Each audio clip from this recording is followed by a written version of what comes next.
നമസ്കാരം. Big boss season 7 നിന്ന് പുറത്തിറങ്ങിയതിന് പിന്നാലെ രേണുസുതിക്ക് തിരക്കാണ്. ഉദ്ഘാടനങ്ങളും ആൽബം ഷൂട്ടിംഗും ഒക്കെയായി നിന്ന് തിരിയാൻ രേണുവിന് സമയമില്ല. കുടുംബാംഗങ്ങളെ കൂടാതെ നിരവധി ഓൺലൈൻ മാധ്യമങ്ങളാണ് രേണുസുതി വരുന്നത് പകർത്താൻ വേണ്ടി കാത്തു നിൽക്കാറുള്ളത്. അതേസമയം തന്നെ കൊല്ലം സുധിയുടെ മരണശേഷം രേണുസുതിയുടെ കുടുംബത്തിന് ഇഷ്ടദാനമായി നൽകിയ ഭൂമിയുടെയും അതിൽ നിർമ്മിച്ച വീടിന്റെയും പേരിൽ നിരവധി വിവാദങ്ങളാണ് അടുത്തിടെയായി ഉണ്ടാവുന്നത്. ബിഷപ്പ് നോബൽ ഫിലിപ്പ് ആയിരുന്നു കൊല്ലം സുധിയുടെ മക്കളായ രാഹുലിന്റെയും ഋതുലിന്റെയും പേരിൽ ഭൂമി ഇഷ്ടദാനമായി നൽകിയത്. എന്നാൽ സമീപകാലത്തായി രേണുസുതിയും ബിഷപ്പും തമ്മിൽ പല പ്രശ്നങ്ങളും വാക്കുതർക്കങ്ങളും അടക്കമുണ്ടായി. ഇതോടെ രേണുവിന് വക്കീൽ നോട്ടീസ് അയച്ചിരിക്കുകയാണ് ബിഷപ്പ് നോബൽ ഫിലിപ്പ്. തനിക്കെതിരെയുള്ള വീഡിയോകൾ 7 ദിവസത്തിനകം സോഷ്യൽ മീഡിയയിൽ നിന്ന് നീക്കം ചെയ്തില്ലെങ്കിൽ നിയമ നടപടിയെടുക്കുമെന്നും ഭൂമി ഇഷ്ടദാനം നൽകിയത് റദ്ദാക്കുമെന്നും നോട്ടീസിൽ പറയുന്നു. വീടിന് സ്ഥലം ദാനമായി നൽകിയ ബിഷപ്പ് നോബൽ ഫിലിപ്പിനെ നിരന്തരമായി പരിഹസിക്കുകയും അപമാനിക്കുകയും ചെയ്തത് രേണുസുതിക്ക് വിനയായി മാറിയിരിക്കുന്നു. അപകീർത്തിപ്പെടുത്തുന്ന തരത്തിൽ ചെയ്ത വീഡിയോകൾ നീക്കം ചെയ്തില്ലെങ്കിൽ ദാനമായി കൊടുത്ത സ്ഥലത്തിന്റെ ആധാരം റദ്ദ് ചെയ്യാനാണ് ബിഷപ്പിന്റെ തീരുമാനം. ഇത് സംബന്ധിച്ച് രേണുവിനും കുടുംബത്തിനും വക്കീൽ നോട്ടീസും അയച്ചു കഴിഞ്ഞു. രേണുസുതി ബിഷപ്പ് വിവാദമാണ് 2 ദിവസമായി വലിയ രീതിയിൽ ചർച്ചയാകുന്നുണ്ടെങ്കിലും രേണു ഇതുവരെയും പ്രതികരിച്ചിട്ടില്ല. രേണുവിന്റെ മാത്രമല്ല സുധിയുടെ മൂത്ത മകൻ കിച്ചുവിന്റെ പേരിൽ കൂടിയാണ് ബിഷപ്പ് വക്കീൽ നോട്ടീസ് അയച്ചിരിക്കുന്നത്. സ്ഥലം മാത്രമാണ് ബിഷപ്പ് നൽകിയത്. വീട് സൗജന്യമായി നിർമ്മിച്ചു കൊടുത്തത് KHDC എന്ന സംഘടനയാണ്. ആധാരം റദ്ദാക്കാൻ ബിഷപ്പ് ഒരുങ്ങുന്നുവെന്ന വാർത്ത വന്നതോടെ KHDC സന്നദ്ധ സംഘടനയുടെ ഭാരവാഹി ഫിറോസ് വിഷയത്തിൽ തന്നെ ചില ആശങ്കകൾ പ്രകടിപ്പിച്ചെത്തി. ആധാരം റദ്ദാക്കിയാൽ ആ സ്ഥലത്ത് നിർമ്മിച്ച വീടിന്റെ ഭാവി എന്താകുമെന്ന ആശങ്കയാണ് ഫിറോസ് ഫേസ്ബുക്കിൽ കുറിപ്പിൽ പങ്കുവച്ചത്. എന്റെ സംശയം ഇതാണ്. മരണപ്പെട്ടുപോയ കലാകാരൻ സുധിയുടെ മക്കൾക്ക് ബഹുമാനപ്പെട്ട ബിഷപ്പ് നോബൽ ഫിലിപ്പ് നൽകിയ പ്രോപ്പർട്ടി ക്യാൻസൽ ചെയ്യാൻ ബിഷപ്പ് ലീഗലായി നോട്ടീസ് അയച്ചതായി അറിയുന്നു. ഇതിൽ എന്റെ ചോദ്യം അല്ലെങ്കിൽ സംശയം ഇതാണ്. അങ്ങനെ ആ പ്രോപ്പർട്ടിയുടെ ആധാരം റദ്ദ് ചെയ്യുകയാണെങ്കിൽ ആ വീട് എന്തു ചെയ്യും? ബിഷപ്പ് സ്ഥലം മാത്രമല്ലേ കൊടുത്തത്? ഇപ്പോൾ അതിലൊരു വീടില്ലേ? ആകെ കൺഫ്യൂഷനായാലും. ഒരു വീട് കൊടുത്ത് കിട്ടിയ ചീത്തപ്പേര് പതിയെ മാറി വരികയായിരുന്നു. ഇനിയിപ്പോൾ ഇതിന്റെ പേരിൽ നമ്മളും കോടതി കയറേണ്ടി വരുമോ? ഇനി അഥവാ നമ്മുടെ അഭിപ്രായം എന്താണെന്ന് കോടതി ചോദിച്ചാൽ നമ്മൾ ആരുടെ ഭാഗത്ത് നിൽക്കണം? എന്താ നിങ്ങളുടെ അഭിപ്രായം? എന്തിന്റെ പേരിലാണെങ്കിലും കൊടുത്തത് തിരിച്ചു വാങ്ങുന്നതിനോട് വ്യക്തിപരമായി യോജിപ്പില്ല എന്നായിരുന്നു ഫിറോസ് കുറിച്ചത്. നിരവധി പേർ കുറിപ്പിന് പ്രതികരണവുമായി എത്തി. ഫിറോസിനെ വിമർശിച്ചും രേണുവിനെ അനുകൂലിച്ചും വരെ ആളുകൾ തങ്ങളുടെ അഭിപ്രായങ്ങൾ കുറിച്ചിട്ടുണ്ട്. എന്തായാലും ദാനം കൊടുത്തിട്ട് അതിന്റെ പുറകെ നടക്കുന്നത് തന്നെ ഏറ്റവും മോശപ്പെട്ട കാര്യമാണ്. ഒരാൾക്ക് അത് കൊടുത്തു കഴിഞ്ഞാൽ പിന്നെ അവരെന്ത് ചെയ്യുന്നുവെന്ന് അന്വേഷിക്കേണ്ട കാര്യമില്ല. 2 കുട്ടികൾക്കാണ് കൊടുത്തത്. സത്യം പറഞ്ഞാൽ ഇതിലും ഭേദം രേണു തെരുവിൽ കിടക്കുന്നത് തന്നെയായിരുന്നു എന്നായിരുന്നു ഒരാളുടെ കമന്റ്. നീയൊക്കെ ആ വീട് പൊളിച്ചുകൊണ്ട് പോകാമോ? രേണു പണിയെടുത്ത് വീട് വെച്ചോളും. ആ വീട് നിർമ്മിച്ചതുകൊണ്ട് ഫിറോസിനും KHDC സംഘടനയ്ക്കും കോടിക്കണക്കിന് രൂപയുടെ പരസ്യം കിട്ടി. ഇനിയും അതിന്റെ പുറകെ പോയി വില കളയരുത്. ഫിറോസാണ് ഈ പ്രശ്നം ഉണ്ടാകാൻ പ്രധാന കാരണം. താങ്കളുടെ പണിയുടെ മഹത്വം കൊണ്ടാണ് ഇത്രയും കാര്യങ്ങൾ ഉണ്ടായത് തന്നെ. പാളിച്ചകൾ അവർ ചൂണ്ടിക്കാട്ടി. അതിനെ മറയ്ക്കാൻ കുറെ ഷോ നടത്തി. അന്തസ് കെട്ട പരിപാടിയാണ് നിങ്ങൾ കാണിച്ചത്. ദാനം ചെയ്തതോ അത് എന്തുമാകട്ടെ, അത് കൊടുത്താൽ പിന്നെ അത് അവരുടേതാണ്. നാണമില്ലാതെ അവരുടെ പേഴ്സണൽ കാര്യങ്ങളിൽ ഒന്നും ഇടപെടേണ്ട കാര്യം ഫിറോസിനില്ലായിരുന്നു. നിങ്ങൾക്ക് അവരെ ഉപദ്രവിക്കണമെന്നതിന് വേണ്ടത് എല്ലാം ചെയ്തു എന്നിങ്ങനെയാണ് രേണുവിനെ അനുകൂലിച്ചവർ കുറിച്ചത്. രേണുവിന്റെ കയ്യിൽ നിന്നും വീട് തിരികെ വാങ്ങി പാവപ്പെട്ട ആർക്കെങ്കിലും നൽകണം. ബിഷപ്പും താങ്കളും കൂടി ആലോചിച്ച് അർഹതയുള്ള ആർക്കെങ്കിലും അത് കൊടുക്കണം. രേണുവിനെയും വീട്ടുകാരെയും അവിടുന്ന് ഇറക്കണം. സുധിയുടെ മകനും അത്യാവശ്യം ജീവിക്കാനുള്ള ചുറ്റുപാടുണ്ട്. രേണുവിന് ഇന്ന് സാമ്പത്തിക ശേഷിയുമുണ്ട്. അതിനാൽ ഇറക്കി വിടുമ്പോൾ കുറ്റബോധം വേണ്ടെന്നാണ് ഫിറോസിനെയും ബിഷപ്പിനെയും അനുകൂലിക്കുന്നവർ കുറിച്ചത്. മാത്രമല്ല കൊല്ലം സുധിയുടെ മരണശേഷം രേണുസുതിക്കും കുടുംബത്തിനും തലചായ്ക്കാൻ ഇടം കൊടുത്തത് എല്ലാം സമൂഹ മാധ്യമങ്ങളിൽ ചർച്ചയായ വിഷയം തന്നെയാണ്. കൊല്ലം സുധിയുടെ മരണശേഷം അവരുടെ കുടുംബത്തിന് KHDC എന്ന സംഘടനയാണ് വീട് വെച്ച് നൽകിയത്.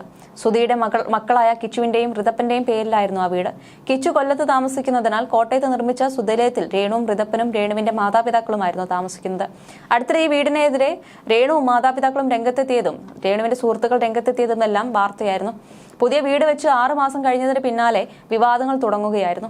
മഴക്കാലത്ത് വീടിന് ചോർച്ചയുണ്ടായി എന്നും ചുമരിൽ നിന്നും സിമന്റ് പെയിന്റും അടർന്നു വീഴുന്നുവെന്നും പറഞ്ഞാണ് രേണുവും പിതാവും രംഗത്തെത്തിയത്. ഇത് വലിയ വിവാദമായിരുന്നു. KHDCയുടെ ഫിറോസ് ഇതിനെതിരെ രംഗത്തെത്തുകയും രേണുവിന്റെയും കുടുംബത്തിന്റെയും സമീപനത്തെ ചോദ്യം ചെയ്യുകയും ചെയ്തു. കൊല്ലം സുധിയുടെ മരണശേഷം രേണുസുധിയുടെ കുടുംബത്തിന് ഇഷ്ടദാനമായി നൽകിയ ഭൂമിയുടെയും അതിൽ നിർമ്മിച്ച വീടിന്റെയും പേരിൽ നിരവധി വിവാദങ്ങളാണ് എന്തായാലും ഉണ്ടായിക്കൊണ്ടിരുന്നത്. ബിഷപ്പ് നോബൽ ഫിലിപ്പ് ആയിരുന്നു കൊല്ലം സുധിയുടെ മക്കളായ രാഹുലിന്റെയും ഋതുലിന്റെയും പേരിൽ ഭൂമി ഇഷ്ടദാനമായി നൽകിയത്. എന്നാൽ സമീപകാലത്തായി രേണുസുധിയും ബിഷപ്പും തമ്മിൽ പല പ്രശ്നങ്ങളും വാക്കുതർക്കങ്ങളും അടക്കമുണ്ടായി. ഇതോടെ രേണുവിന് വക്കീൽ നോട്ടീസ് അയച്ചിരിക്കുകയാണ് ബിഷപ്പ് നോബൽ ഫിലിപ്പ്. തനിക്കെതിരെയുള്ള വീഡിയോകൾ 7 ദിവസത്തിനകം സോഷ്യൽ മീഡിയയിൽ നിന്ന് നീക്കം ചെയ്തില്ലെങ്കിൽ നിയമ നടപടി എടുക്കുമെന്നും ഭൂമി ഇഷ്ടദാനം നൽകിയത് റദ്ദാക്കുമെന്നും നോട്ടീസിൽ പറയുന്നു. അതേസമയം വീട് വെച്ച് നൽകിയ KHDC ഫിറോസും പ്രതികരണവുമായി രംഗത്ത് വന്നിട്ടുണ്ട്. ഭൂമി നൽകിയത് റദ്ദാക്കിയാൽ ഭൂമിയിൽ പണിത വീട് എന്തു ചെയ്യുമെന്ന് ഫിറോസ് ചോദിക്കുന്നു. അദ്ദേഹത്തിന്റെ ഫേസ്ബുക്ക് കുറിപ്പിൽ പങ്കുവച്ച കുറിപ്പ് ഇങ്ങനെ: എന്റെ സംശയം ഇതാണ്. മരണപ്പെട്ടുപോയ കലാകാരൻ സുധിയുടെ മക്കൾക്ക് ബഹുമാനപ്പെട്ട ബിഷപ്പ് നോബൽ ഫിലിപ്പ് നൽകിയ ദാനം നൽകിയ പ്രോപ്പർട്ടി ക്യാൻസൽ ചെയ്യാൻ ബിഷപ്പ് ലീഗലായി നോട്ടീസ് അയച്ചതായി അറിയുന്നു. ഇതിൽ എന്റെ ചോദ്യം അല്ലെങ്കിൽ സംശയം ഇതാണ്. അങ്ങനെ ആ പ്രോപ്പർട്ടി ആധാരം റദ്ദ് ചെയ്യുകയാണെങ്കിൽ ആ വീട് എന്ത് ചെയ്യും? ബിഷപ്പ് സ്ഥലം മാത്രമല്ലേ കൊടുത്തത്? ഇപ്പോൾ അതിലൊരു വീടില്ലേ? ആകെ കൺഫ്യൂഷൻ ആയല്ലോ. ഒരു വീട് കൊടുത്ത് കിട്ടിയ ചീത്തപ്പേർ പതിയെ മാറി വരികയായിരുന്നു. ഇനിയിപ്പോ ഇതിന്റെ പേരിൽ നമ്മളും കോടതി കയറേണ്ടി വരുമോ? ഇനി അഥവാ നമ്മുടെ അഭിപ്രായം എന്താണെന്ന് കോടതി ചോദിച്ചാൽ നമ്മൾ ആരുടെ ഭാഗത്ത് നിൽക്കണം? എന്താ നിങ്ങളുടെ അഭിപ്രായം എന്നാണ് അദ്ദേഹം ചോദിച്ചത്. മാത്രമല്ല, എന്തിന്റെ പേരിലാണെങ്കിലും കൊടുത്തത് തിരിച്ചു വാങ്ങുന്നതിനോട് വ്യക്തിപരമായി യോജിപ്പില്ലെന്നും അദ്ദേഹം കുറിക്കുന്നുണ്ട്.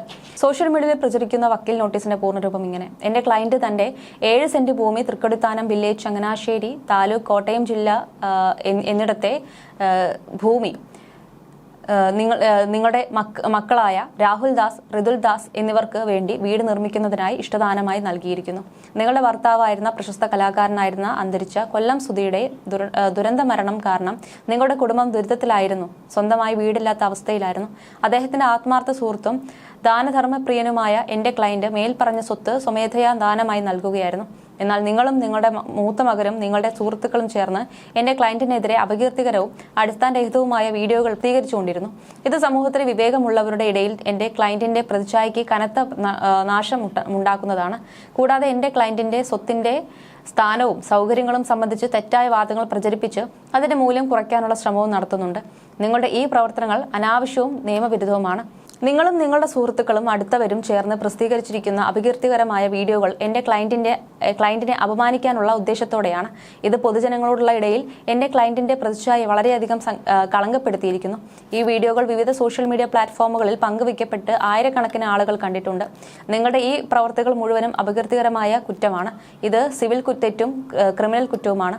അതിനാൽ ഞാൻ നിങ്ങളോട് ആവശ്യപ്പെടുന്നത്, ഇനി മുതൽ എന്റെ ക്ലയന്റിനെതിരെ യാതൊരു അപകീർത്തികരമോ നിന്ദാത്മകമോ ആയ വീഡിയോകളോ ഉള്ളടക്കങ്ങളോ പ്രസിദ്ധീകരിക്കരുത് എന്നും ഇതുവരെ പ്രസിദ്ധീകരിച്ച എല്ലാ അത്തരം വീഡിയോകളും സോഷ്യൽ മീഡിയയിൽ നിന്ന് 7 ദിവസത്തിനകം നീക്കം ചെയ്യണമെന്നും ആവശ്യപ്പെടുന്നു. ഇതനുസരിക്കാത്തതിനാൽ നിങ്ങൾക്കെതിരെ ഉചിതമായ ക്രിമിനൽ നടപടികൾ ആരംഭിക്കുന്നതിനൊപ്പം ഉചിതമായ നഷ്ടപരിഹാരം ഈടാക്കുന്നതിനുള്ള സിവിൽ കേസുകളും ആരംഭിക്കാമെന്ന് അറിയിക്കുന്നു. കൂടാതെ ഗിഫ്റ്റ് ഡീഡ് റദ്ദാക്കുന്നതിനുള്ള എല്ലാ നിയമപരമായ നടപടികളും സ്വീകരിക്കും. അതിനുള്ള എല്ലാ ചെലവുകളും നിങ്ങൾ വഹിക്കേണ്ടി വരുമെന്നും അതിന്റെ എല്ലാ പ്രത്യാഘാതങ്ങൾക്കും നിങ്ങൾ തന്നെ ഉത്തരവാദിയാണെന്നും അറിയിക്കുന്നു. അതേസമയം സോഷ്യൽ മീഡിയയിൽ എന്തായാലും ഇപ്പോൾ ഏറ്റവും കൂടുതൽ നിറഞ്ഞു നിൽക്കുന്നത് രേണു സുധിയുമായി ബന്ധപ്പെട്ട വിവാദം തന്നെയാണ്.